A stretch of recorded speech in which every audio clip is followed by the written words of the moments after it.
صلیبی شورویروں نے اپنے ہی ایک شہزادی کو دفن کیا جس کے ہاتھ میں ایک زیور تھا۔ آج کے دن کی طرف جائیں جہاں لندن کے کیٹاکومبس کے نیچے بہت سے دوسرے صلیبیوں کے مقبرے دریافت ہوئے ہیں۔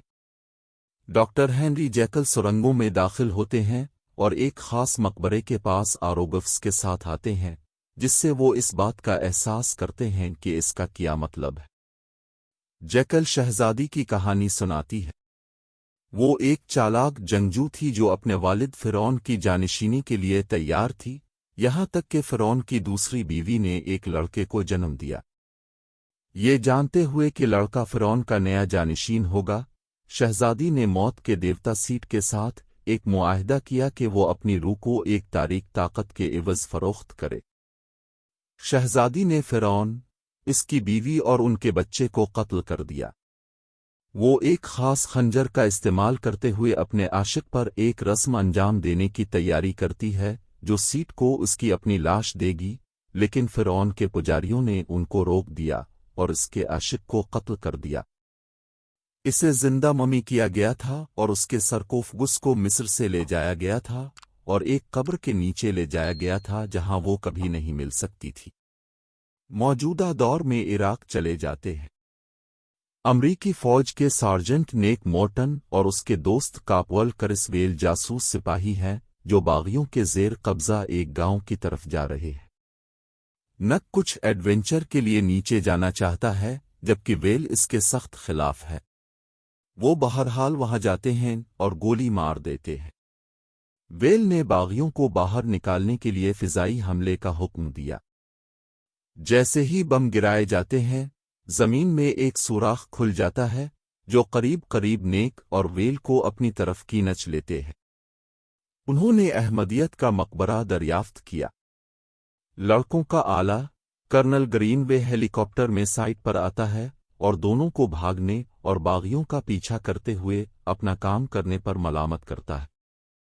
کچھ ہی لمحوں بعد جینی ہالسی نامی ایک ماہر آثار قدیمہ آتی ہے اور ایک ساتھ رات بانٹنے کے بعد نیک کو اس سے نقشہ چوری کرنے پر مارتا ہے۔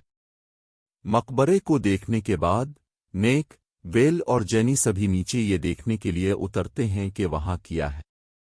جینی نے نوٹ کیا کہ دیکھنے والے کے مجسمے باہر کی بجائے اندر کی طرف ہیں اور خطرناک روحوں کو کمزور کرنے کے لیے مرکری میں ڈوبتے ہوئے سرکوفگس کو نیچے پکڑے ہوئے زنجیریں ہیں۔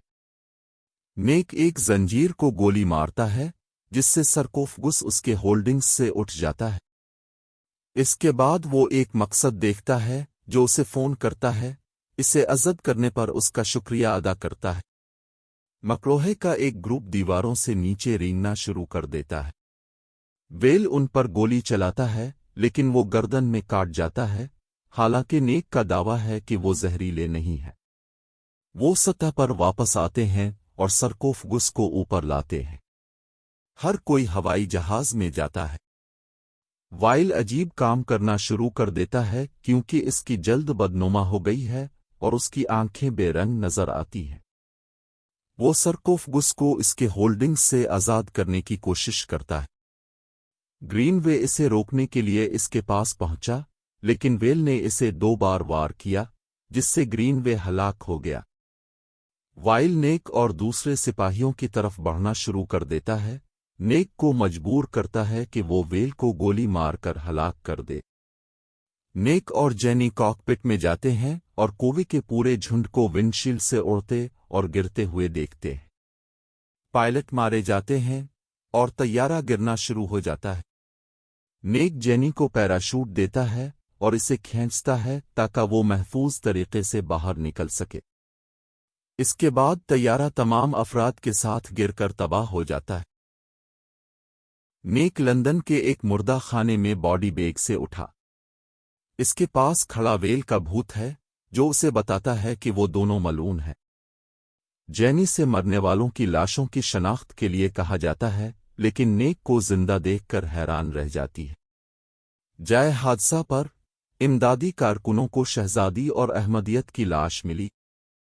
ایک آدمی اس کے پاس پہنچتا ہے اور اسے غیر محافظ پکڑ لیا جاتا ہے جب شہزادی ممی اپنے جسم کو دوبارہ تخلیق کرنے کے لیے اس کی اور اس کے ساتھی کی زندگی کو چوس لیتی ہے۔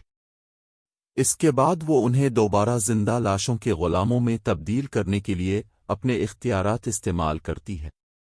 نیک اور جینی ایک پب میں ہے۔ وہ باتھ روم جاتا ہے اور دیکھتا ہے کہ وائل کا بھوت دوبارہ اس سے بات کرتا ہے۔ اس نے نیک کو خبردار کیا کہ شہزادی نے اسے ایک وجہ سے منتخب کیا ہے۔ نیک پھر پب سے باہر بھاگتا ہے اور چوہوں کے ایک پورے غول کے ذریعے ایک گلی میں گھیر جاتا ہے۔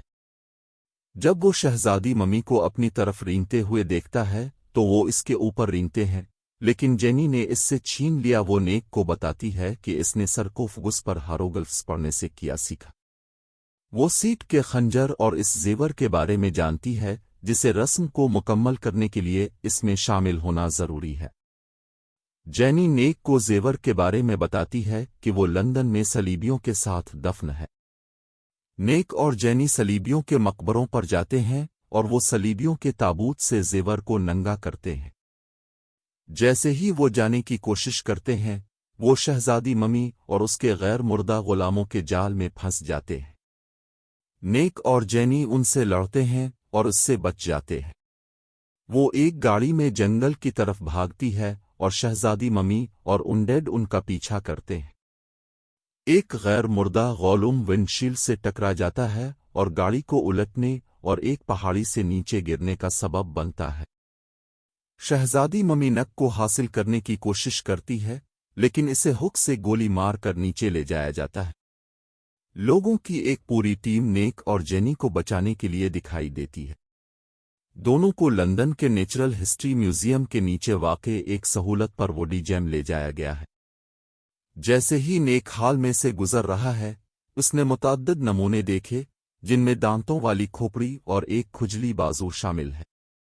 نیک جیکل سے ملتا ہے، جو یہ بتانا شروع کرتا ہے کہ وہ شہزادی ممی اور وہاں موجود برائی کی قوتوں کے بارے میں کیا جانتا ہے۔ ان کی سہولت تاریک قوتوں کو ننگا کرنے اور ان پر مشتمل ہے۔